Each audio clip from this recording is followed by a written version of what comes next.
आझाद मैदानावरती होणारा यंदाचा शपथविधी हा एक इतिहास रचणार आहे। मात्र आंदोलनांसाठी प्रसिद्ध असलेल्या आझाद मैदानाच्या कानाकोपऱ्यामध्ये अजूनही इतिहासाच्या पाऊलखुणा सापडतात। कधी प्रक्षोभक भाषणे तर कधी ऐतिहासिक आंदोलन, कधी गिरणी कामगारांचा लढा, अशा महाराष्ट्रातल्या अनेक आंदोलनांचं हक्काचं ठिकाण असलेल्या या आझाद मैदानामध्ये ऐतिहासिक विजय मिळाल्यानंतर महायुतीचा शपथविधी होतोय आणि त्यानिमित्ताने या आझाद मैदानाच्या ऐतिहासिक पाऊलखुणांवर आमचे प्रतिनिधी उमेश करंजकर यांनी टाकलेला हा दृष्टिक्षेप। विधानसभा निवडणुकीचे निकाल आल्यानंतर राज्यामध्ये महायुतीचं सरकार स्थापन होईल ही काळ्या दगडावरची रेघ आहे।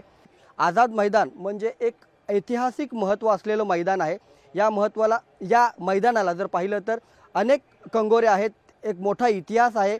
क्रिकेटच्या बाबतीत असेल, आंदोलनाच्या बाबतीत असेल, असा नेहमीच एक मोठा इतिहास या मैदानाला राहिलेला आहे। आजही मोठी मोठी आंदोलनं या मैदानात होतात।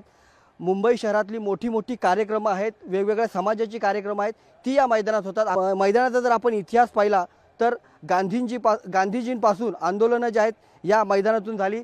सभा गांधीजींच्या या सगळ्या मैदानात झाला होता। खास करून जर आपण 15 ऑक्टोबर 1857 साली जो उठाव झाला होता, याबाबतचं आंदोलन देखील मुंबईत याच ठिकाणावरून सुरू झालं होतं। त्यामुळे आझादी पूर्वपासून या मैदानाचा इतिहास जो आहे तो आपण पाहिलेला आहे। सध्या सगळ्यात मोठं मैदान म्हणून मुंबईत इकडे बघितलं जातं आणि म्हणूनच त्यावेळेस महात्मा गांधी यांनी देशातली सगळ्यात मोठी सभा जी आहे 1931 ला ती इथे घेतली होती। यासोबतच या मैदानात क्रिकेटचा देखील खूप मोठा इतिहास आहे।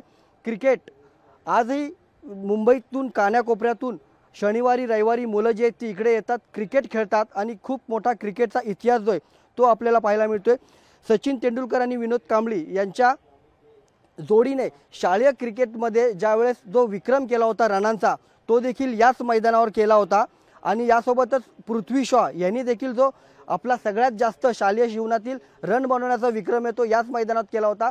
त्यामुळे या मैदानाला मुंबईतच नाही तर देशभरातून एक वेगळी ओळख आहे आणि या मैदानाला एक ऐतिहासिक महत्त्व आहे। मग ते क्रिकेटचं ऐतिहासिक महत्त्व असेल, आंदोलनाचं एक ऐतिहासिक महत्त्व असेल, वेगवेगळी जी आंदोलने केली जातात मोठी मोठी ती या मैदानात केली जातात। जर आपल्याला आठवायचंच असेल तर सगळ्यात मोठे जे आता महाराष्ट्रात आंदोलन सुरू होते, ज्याला मराठा आंदोलन बोलली जातात, सगळ्यात शेवटी जे 58वं जे आंदोलन झालं ते देखील याच मैदानात पार पडलं। असा हा ऐतिहासिक वारसा असलेला आझाद मैदान इथेच राज्यातील 15व्या विधानसभेच्या मुख्यमंत्री जे आहेत ते शपथ घेणार आहेत।